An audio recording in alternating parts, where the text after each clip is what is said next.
On a remote Scottish road, a car crashes. Minutes later, the vehicle explodes, killing 32-year-old passenger Claire Morris. She had much to look forward to. Just a year earlier, Claire and the driver, Malcolm Webster, had been married in a lavish ceremony. This was the first person that she'd fallen in love with. It seemed like a perfect match, but detectives would uncover much about Webster that Claire didn't know. He groomed women through sympathy in relation to apparent terminal illnesses such as leukemia. For over a decade, Malcolm Webster would be at the heart of the mystery. Was Claire's death a tragic accident, or had she been killed by a man made for murder? Long before Malcolm Webster met Claire Morris, I think he was a murderer in preparation.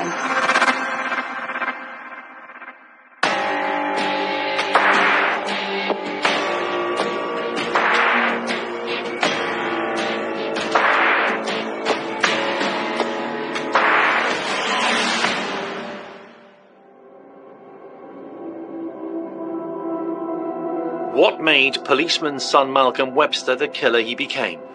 Using expert digital imagery from a specialist forensic artist to show the changing faces of a killer, this series reveals the life, timelines and the red flags of those who will one day be investigated for taking a life. Even from a very young age, Malcolm Webster was setting fire to everything he seemed to be able to get hold of. It is a worrying sign. It's telling us that there's something going wrong in the way he's thinking, in the way he's relating within his family already.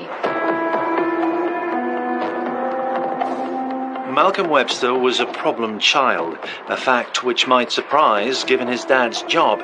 He worked at the Metropolitan Police.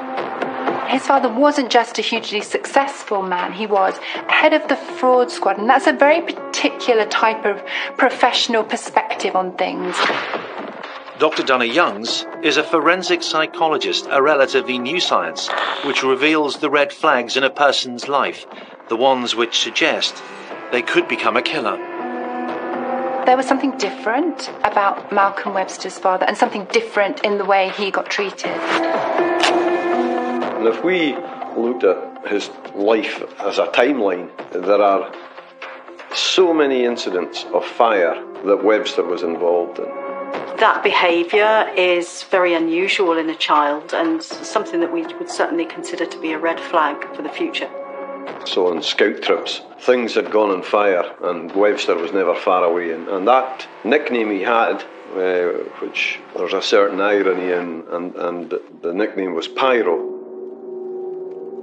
He would brag about his skill in setting fires, and he would set fire to things. And it is said that he did that to get attention and perhaps to try and make friends. Was Malcolm Webster already developing traits that would lead him to kill? We know that many murderers practice first. They may progress from fairly small crimes to fairly big ones. As the younger of a pair of twins, Malcolm was forced to find ways to grab the limelight. He was known to be attention-seeking. He always wanted attention, but he always seemed to want to get his own way as well. One way he discovered he could get sympathy was by feigning illness. He'd feigned the fact that he had a brain tumour, a life-threatening illness. He would pretend to faint, and that probably got him the attention that he was craving at the time. He had firstly had a lot of medical conditions which apparently miraculously disappeared, and no question faked medical illnesses for his own ends. Certainly by the time he was around 17 years old, he was making up quite elaborate lies about his health. He had joined an amateur dramatic group, and the people in the group were convinced that he had a brain tumour, and he would often faint and become ill. Leaving school without qualifications, Webster still had to find a path for himself in the grown-up world. He decided at that time that he wanted to become a nurse, which isn't that surprising. His mum had been a nurse, but also there was the involvement with illness and drugs and the attention that he got from that. I do think it's relevant that Malcolm Webster chooses to follow in his mother's footsteps. It tells us that he is seeking parental approval, but he realises he can't even begin to match up to his father, and so he doesn't even try. Malcolm Webster, by his 20s, did have a winning way. He was a charmer. He was a quintessential English gentleman. Malcolm Webster makes a decision, possibly not a conscious one, to become the complete opposite of everything that his father is. And that means somebody who is very engaging, very charismatic, very interpersonally aware and presents himself very well. Now, this will have charmed many people, and we know it did. By the early 90s, Webster was working in the Middle East. By the time he's around 30 years old, he's left the UK and he's living and working in Abu Dhabi. And he's working, certainly in a nursing role, in a children's hospital.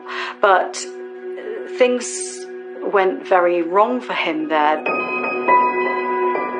It was around now that Webster became associated with unsolved mysteries. Tragedy seemed to follow him.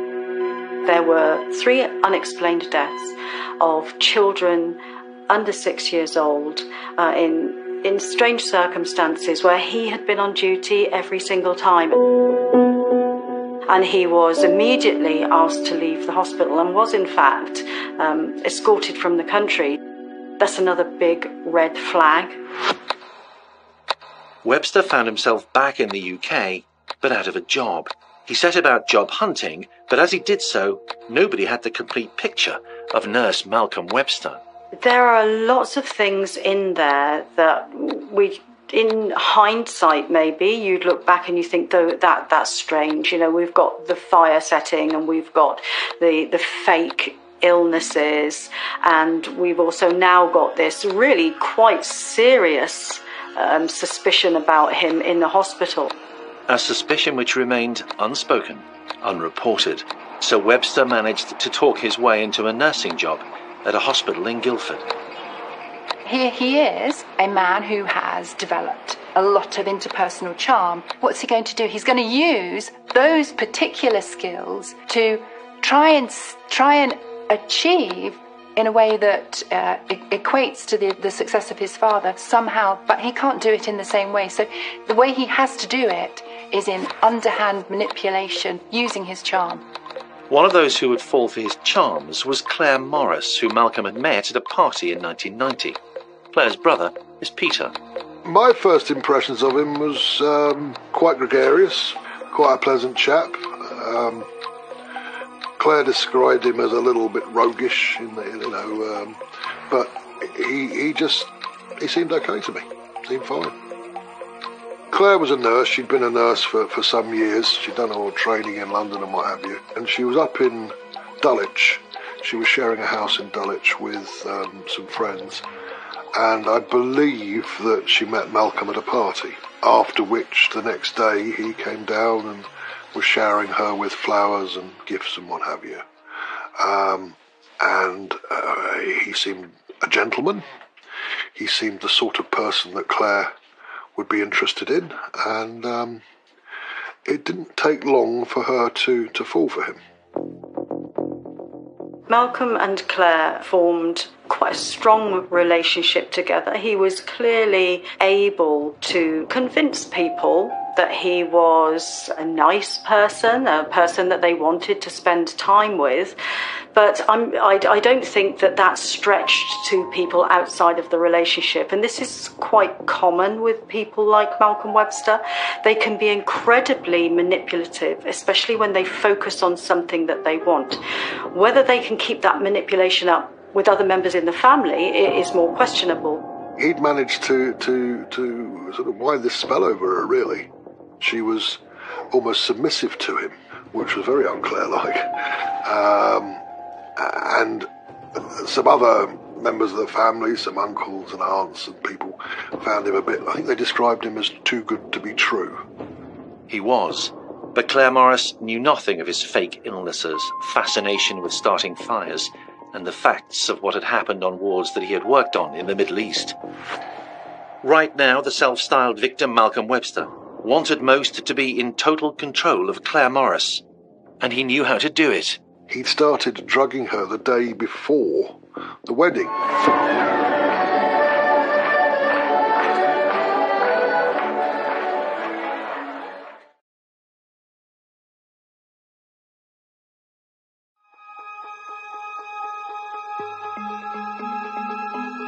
Malcolm Webster, almost as soon as he had met her, began to manipulate and control Claire. He wanted her money. About 2 years in, he gets Claire to change her will, and he is the sole beneficiary. He gets absolutely everything. And then there were the life insurance policies.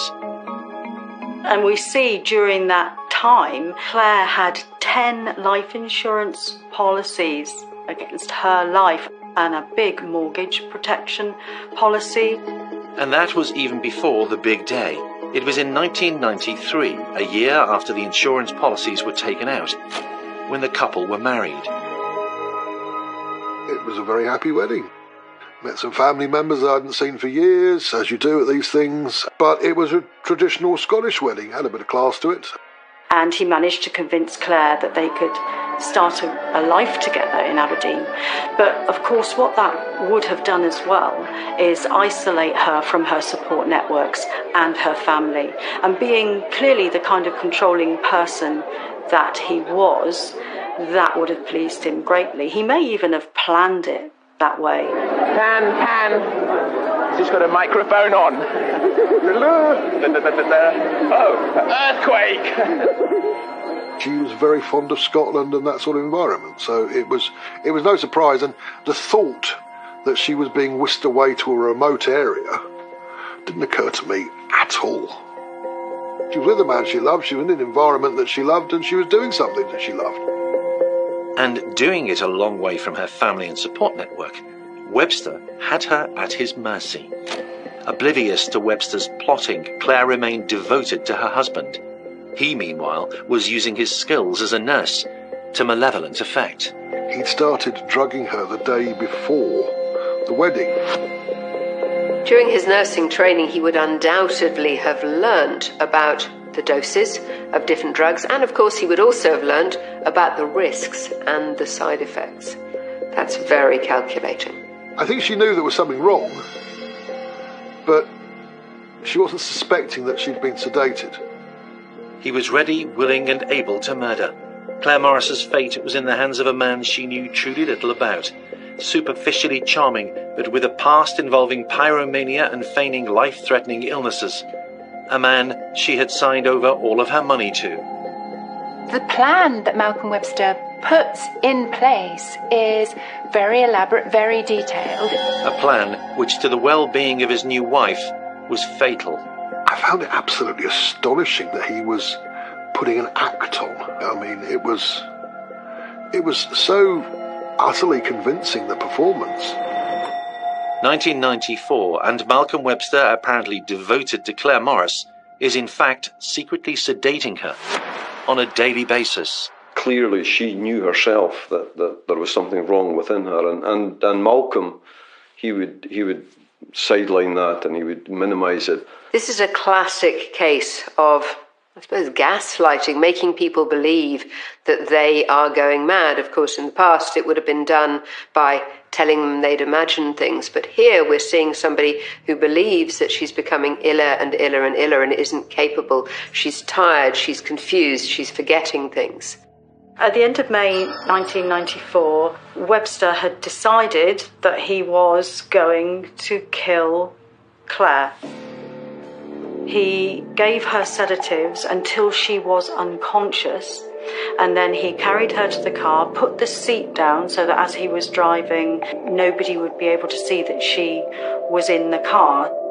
He had found a site where he could drive the car into a tree, and he deliberately increased the dose of medication that he gave her in order to render her unconscious. As it had been since he was a child, fire was to be his weapon of choice.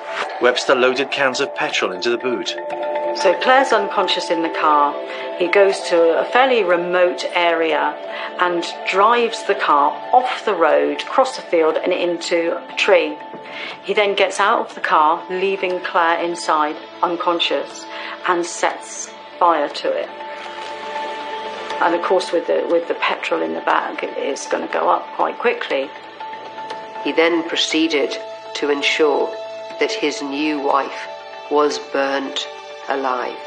If she was very lucky, she may have stayed unconscious as a result of those drugs. If she was not, then she died in agony. When the emergency services arrived, Webster simply said that there was no one else in the car when it crashed. That lie was quickly exposed. Some wonderful fireman had to do his best to get what was left of her up and into an ambulance. It's vile.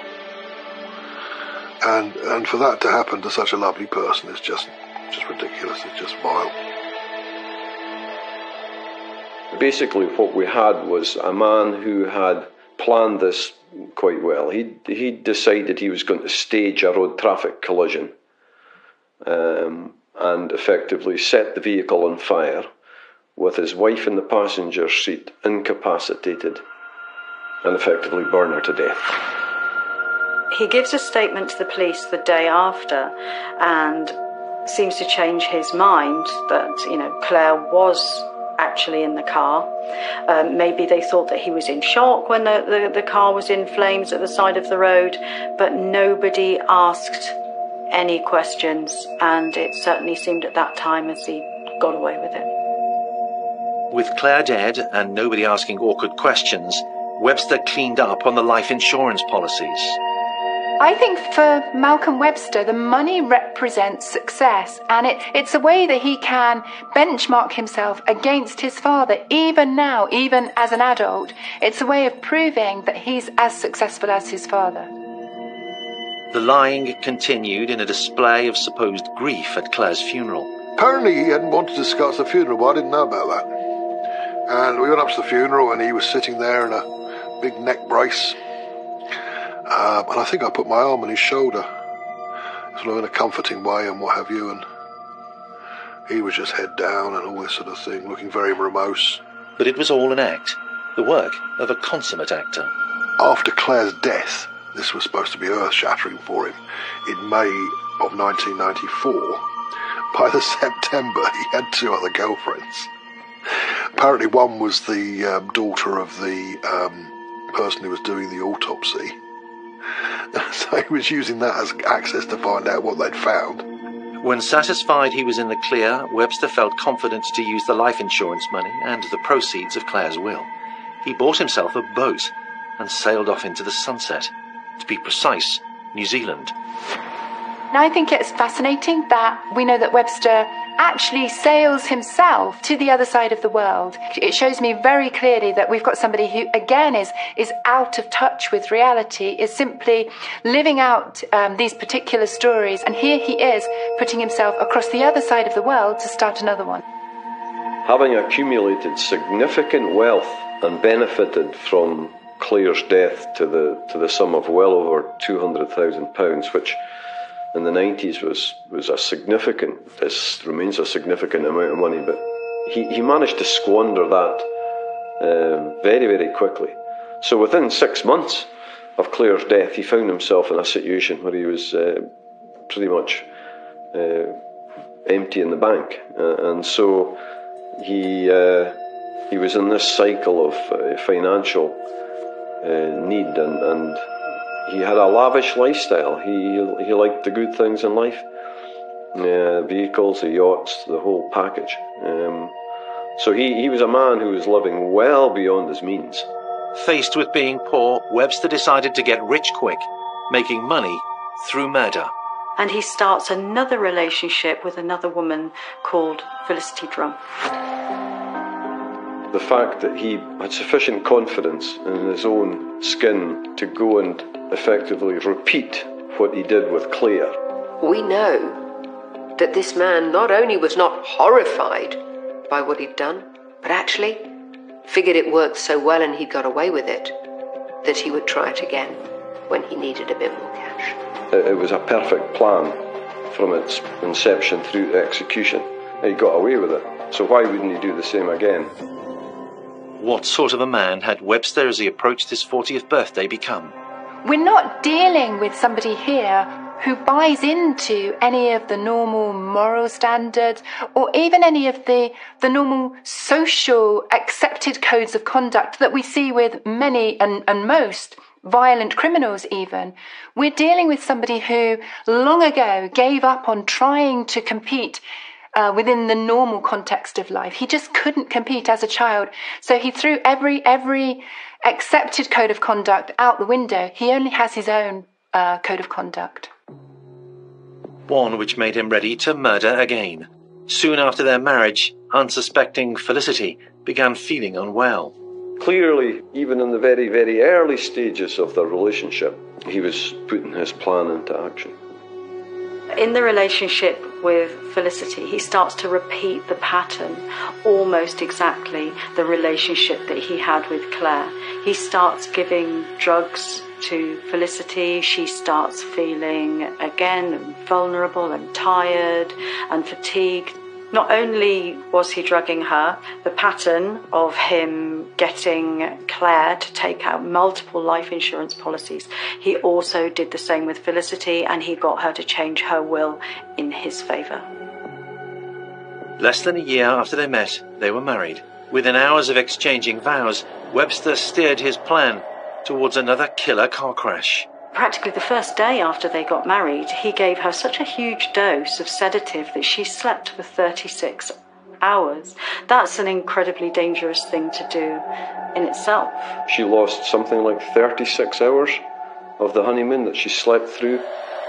But Webster didn't care. He didn't care about Felicity. He certainly didn't care about her family. He didn't even care about the child she was carrying. During the period that he was drugging Felicity, she was actually pregnant, and he knew that, and he was still giving her the drugs. He had no care at all for her or for his own unborn child.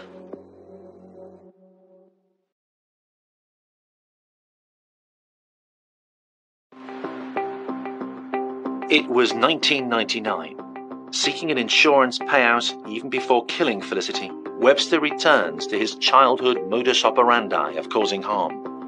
On more than one occasion, almost certainly, during his marriage to Felicity Dunn, he had set fire or had laid fires. On one occasion, with his infant son and his wife and her parents, all asleep in the same house.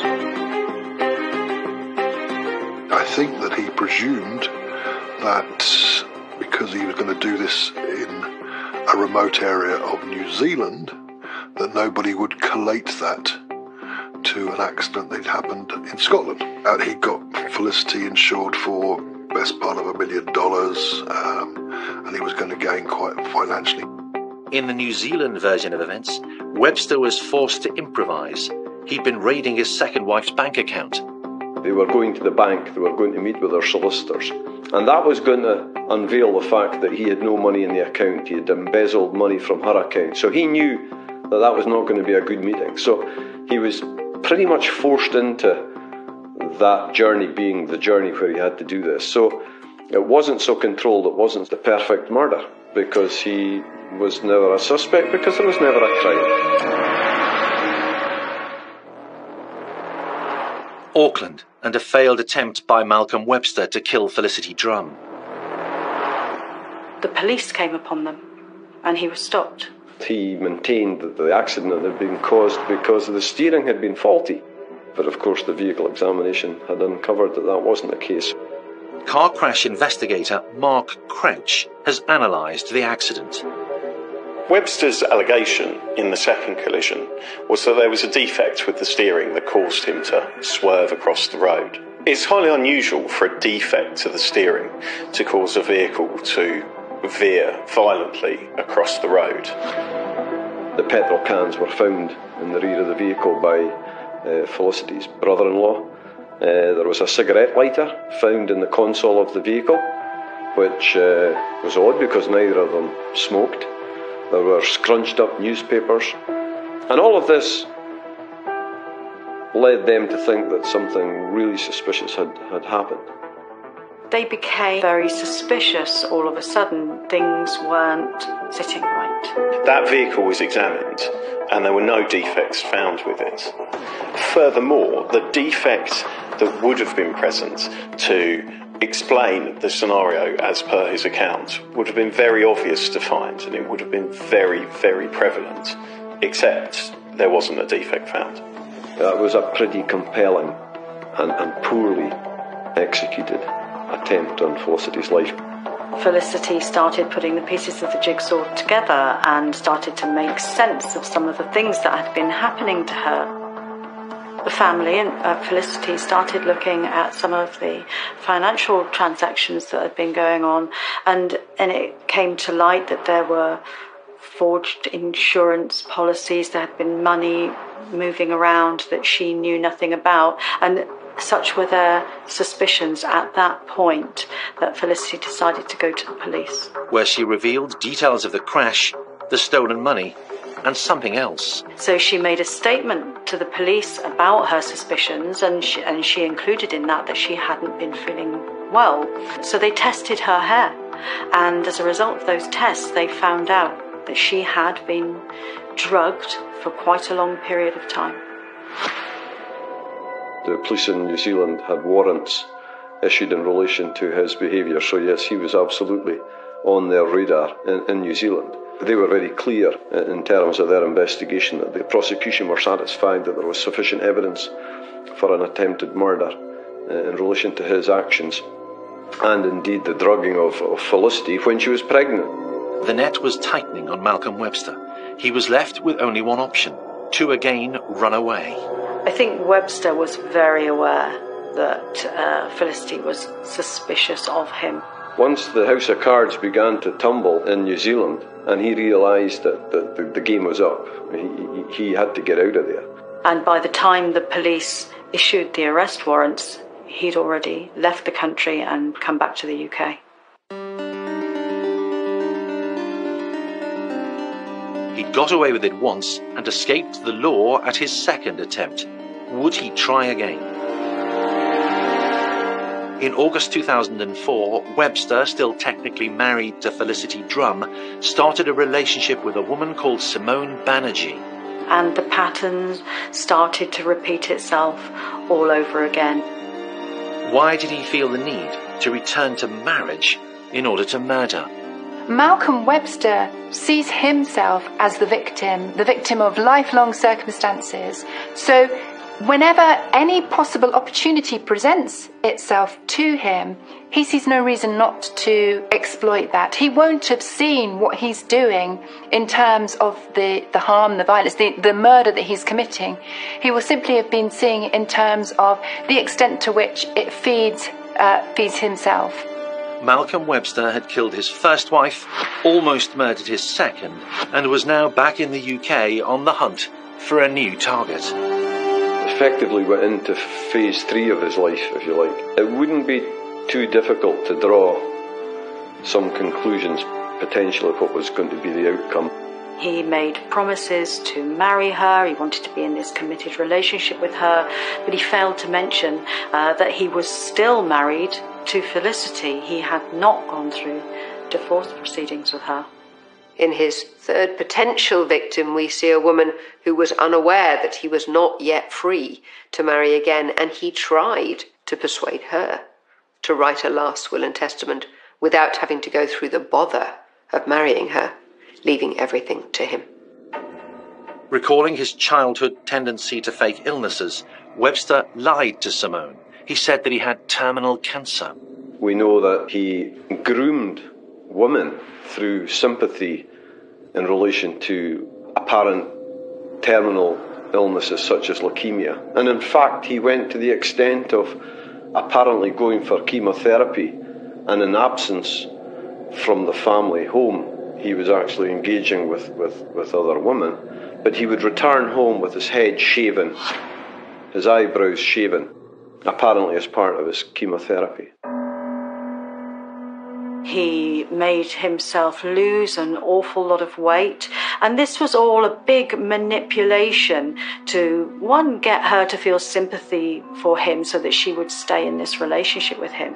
But it also allowed him to have an excuse, if you like, to start asking her for money. He was driven by a personality which prepared Malcolm Webster to do what it took to get his way. Anything to get some kind of attention. These people do not care in the way that other people care about social rules, and they don't care about other people because they just don't have the emotional wherewithal to care about other people because everything is focused on themselves. He even managed to convince Simone to change her will, again, in his favour, should she die before him. He'd succeeded before, would he do so again? But then a remarkable chance meeting sparked a new line of inquiry. The decision in 2008 to actually re-energise the investigation was largely down to the chance visit in England between Felicity's sister and the police officer. Felicity's sister, Jane, was in the UK for a conference about domestic abuse. She happened to tell a CID officer the story of the attempted killing in Auckland and that she believed Webster was now in Scotland. What Jane wanted to do while she was in the UK was seek out Webster and confront him. And she was angry with him. This was there'd been no justice at all, and she wanted to go and she wanted to confront him. The police advised her against that, and I think at that point is when they decided that they were going to do some digging, they were going to do some investigating, and they took a statement from Jane. So the coming together of the sister and the police officer in England was fortuitous. Thankfully, the police officer was sufficiently convinced about the account to contact Grampian Police in Scotland. Scottish police, now suspicious about the death of Claire Morris, wrote a letter to warn Simone. When it became known that they were about to embark on a fairly lengthy yacht trip around the Canaries, that's when the decision was taken that something had to be done. And so there was an intervention through what we call an Osman warning, where if the police become aware of intelligence that they believe that someone's life is in danger, then you're obliged to advise and notify that individual. Simone was warned that there was a genuine belief that she was in a relationship with a dangerous individual who had a history that would suggest that she needed to think very carefully about continuing that relationship. Simultaneously, police launched an investigation into the death of Claire Morris. Malcolm Webster's story really started to unravel.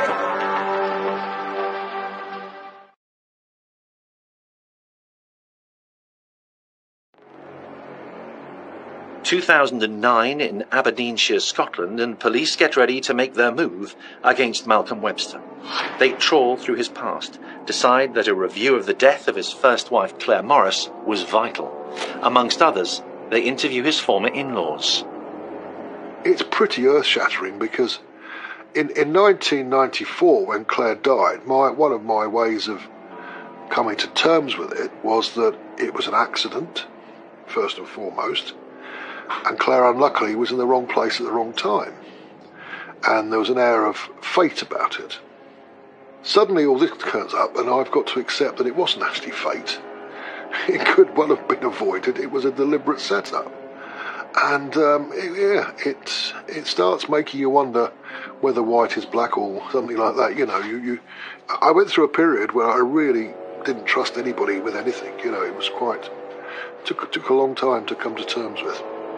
The circumstances of the road traffic accident involving Claire were remarkable, and the circumstances in New Zealand involving the road traffic accident with Felicity were remarkable, but when you overlaid and put the two together, they were compellingly striking in terms of the similarities. And so that largely was the catalyst for another wave of investigation But suspicions and remarkable coincidences were not enough to win a conviction for murder. It needed more than that. It needed something tangible, something solid. Science became crucial.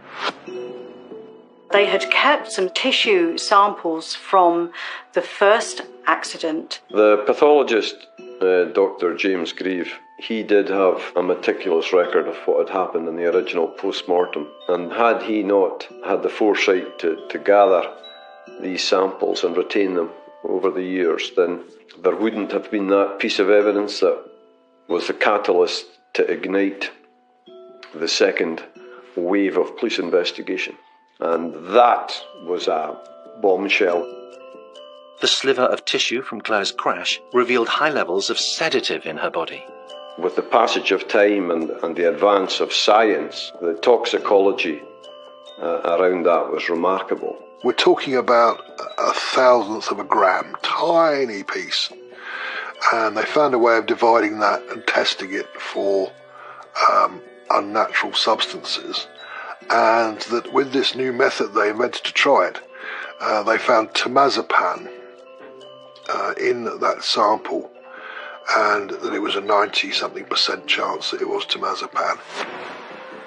And that is not something that could be naturally in there from the body generating it. It would have to be planted there. There was indeed scientific evidence that there was sedative in that liver tissue, which then, of course, entirely changed the circumstances of the original road traffic collision. Lots of people consider car crashes to be accidents, just another thing that happens. But in the case of a very serious collision, where somebody has lost their life, they get looked at, murder scene or any other case where somebody gets very significantly injured. Collision investigation is a forensic science, and sometimes people forget that.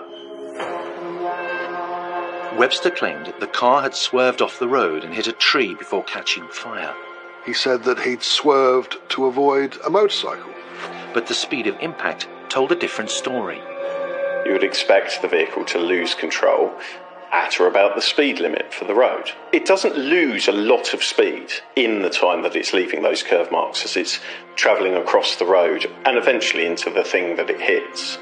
So it would be slightly unusual to end up with quite a low speed impact at the end of a swerve or an evasive manoeuvre. Investigators concluded that the car was driving too slowly to have caused Claire's death and the subsequent fire. Cars catching fire as a result of a collision are a bit of a rarity. It's more Hollywood than real world. There were witnesses that described the fire took hold of the vehicle 15 or 20 minutes after the original collision. We have a low speed impact and a late onset of a fire. That would be very unusual. We know from witnesses that he had visited the location in the days leading up to the accident, so he'd effectively recce'd the location. At the predetermined location, he drove the vehicle off the road at a very low speed, did impact with a tree with the front of the vehicle, and then emptied petrol fuel in the vehicle, set it on fire. And then passers-by effectively intervened. But remarkably, he maintained at least one, possibly two of the first witnesses who arrived on the scene, because the question was asked, is there anybody else in the vehicle? And he was adamant no. They were very, very cleverly spun lies. Very calculated and very clever. And they were there to achieve your trust, they were there to achieve your confidence, and they did that. He actually had the confidence in his own actions to prevent any potential rescue of Claire by the passers-by, which again gives you a depth of insight into how callous this man is. But as we all know, he had no feelings of guilt. He doesn't have any feelings of guilt. So despite the fact that he's done that despicable thing, he got no guilt on it. Now, nearly 15 years on from Claire Morris's death, there was solid, tangible evidence to add to the suspicions, But was it enough to convict Malcolm Webster of murder? Webster, at that stage still to be approached by police, called Detective Alan Smith, complaining that he, Webster, was being harassed.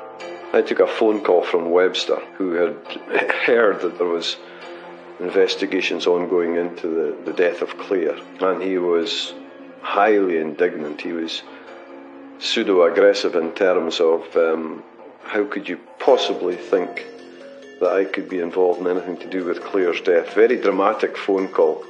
Definitely a determined phone call to try and convince somebody on the other end of a phone that he wasn't involved. It struck me as being somewhat pathetic that somebody might think that they could, in a phone call, just douse down the interest in a murder investigation.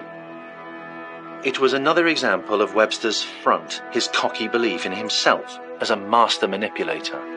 It was a bizarre phone call, when all it really did was add fuel to the fire, in the sense that gave us more determination that such were the actions. It was bizarre. He was very confident of his own intelligence, his own planning.